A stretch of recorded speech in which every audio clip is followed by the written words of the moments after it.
When the rusted train doors finally groaned open, the men inside didn't move, not because they couldn't, but because they were certain hell was waiting outside. For 8 days packed into a freight carriage designed for cattle, every whispered rumor had painted the same nightmare.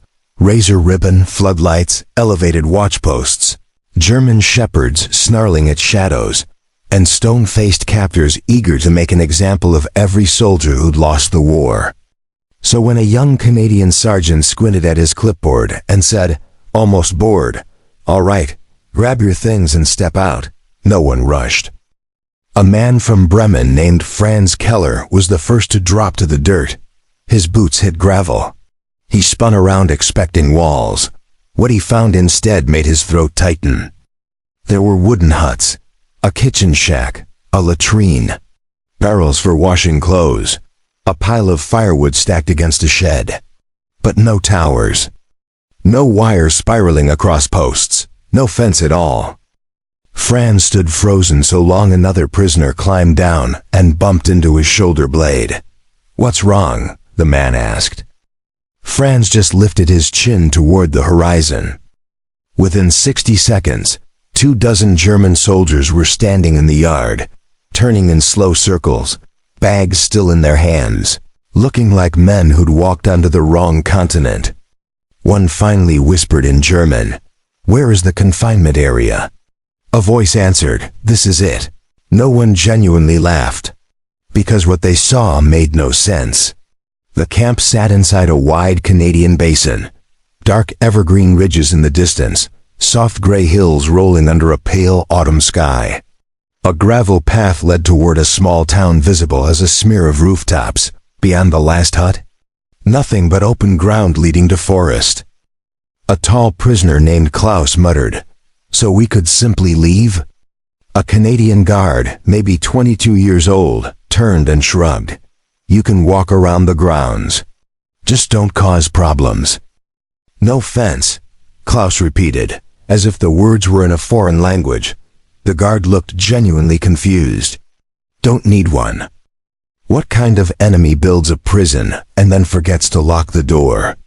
They were counted, assigned bunks. The barracks were simple but swept clean. Each cot had folded wool blankets. A wood stove sat in the middle. On the wall, a typed schedule listed: breakfast, work rotations, washing assignments, medical checks. Nothing about punishment. Nothing about what happened if someone ran.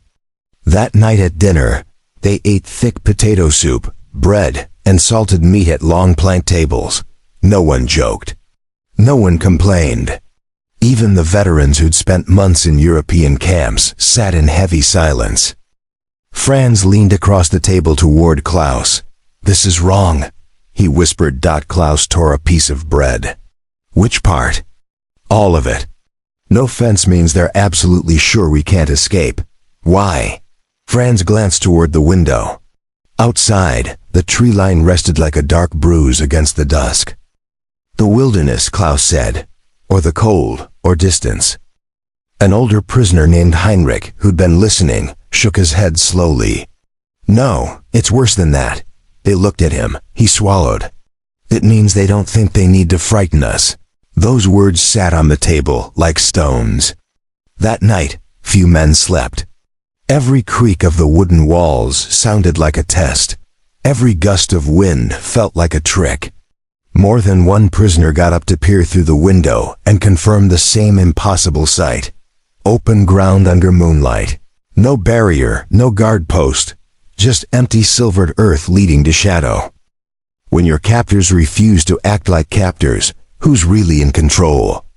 By the second week, the strange reality had hardened. The Germans worked in supervised teams, felling trees, fixing muddy roads, unloading supply trucks, helping local farmers bring in hay.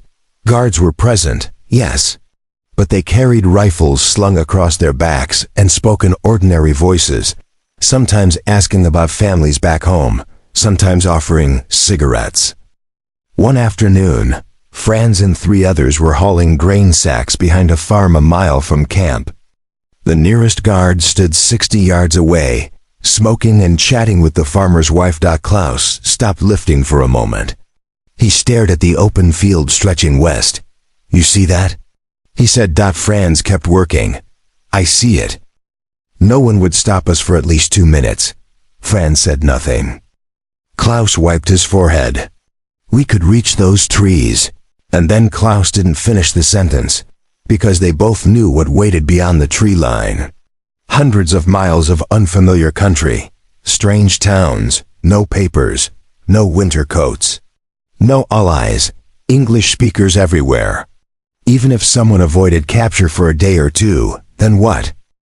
Still, the idea of simply walking away gnawed at men who'd spent years behind locked doors. That evening, a rumor tore through the barracks. One prisoner from another work crew had tried it. He hadn't fought anyone. He hadn't made a speech. He'd just drifted off near a logging trail and vanished into the pines. The camp buzzed about it all night. Some said he'd reach the American border within weeks. Others said he'd freeze by morning. 2 days later, a truck brought the answer back. The missing man sat in the cargo bed between 2 Canadian soldiers, wrapped in a gray blanket, looking less like a rebel and more like a child caught stealing jam. His boots were soaked black. His face was raw from wind. He'd made it less than 15 miles before stumbling into a small general store, exhausted and shivering, trying to buy bread using German coins.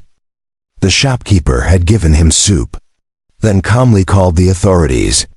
When the truck stopped, every German in the yard gathered, expecting a public beating or days in isolation.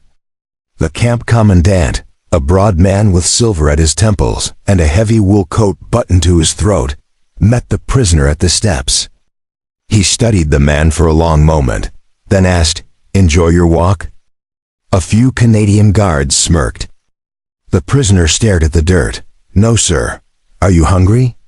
"Yes, sir." The commandant turned to a corporal. "Get him something warm from the kitchen. Then put him back on regular duty tomorrow. No screaming, no humiliation. No beating made into a spectacle. What do you do when mercy is more terrifying than punishment?" That night, the barracks were louder than Franz had ever heard. "They're pretending," one man insisted. "They want us calm. They want the farms working. They want us to trust them." Heinrich, sitting on his cot, cleaned his glasses on his sleeve and said quietly, "Perhaps." Franz looked at him. "You don't believe that?" Heinrich set the glasses back on his nose. "I believe," he said slowly, "that this country is so vast and so certain of itself that it doesn't need to raise its voice. A locked gate is simple. An open one forces a man to think." Weeks became months because the most powerful prisons are never made of steel. Stayed watchful but unhurried. Winter arrived early, burying the valley in white so bright it hurt to look at. The absence of fences seemed even more unbelievable against the snow. The camp looked less like a confinement zone and more like a remote logging village dropped into the wilderness. One morning, Franz was part of a woodcutting crew when a local boy, maybe 10 years old, walked up with his father's sled. The child stared openly at the Germans, then asked one of the guards, "Are these the bad men?" The guard nodded. "They're prisoners." The boy frowned. "They look like regular uncles." No one answered. Franz carried those words for days. At first they stung. Then they confused him. Then quietly, he began to understand them. He had arrived in Canada expecting monsters to guard monsters. That was the only kind of world the war had taught him to believe in. But a camp without fences broke every category he owned. It forced men to live in a space where fear alone couldn't organize every thought. What happens to an enemy when you stop treating him like one? One Sunday morning after a brief chapel service, Franz stood outside the barracks with Heinrich and watched smoke curl from the kitchen chimney into a pale sky. Heinrich said, "You know why there are no fences?" Franz gave a dry laugh. "Because no one gets far enough to matter." That too. Heinrich folded his hands behind his back. "But mostly because the fence isn't out there." He tapped the side of his head. "It's here. In the distance, in the language, in the winter, in the quiet knowledge that a man cannot walk across a continent on pride alone.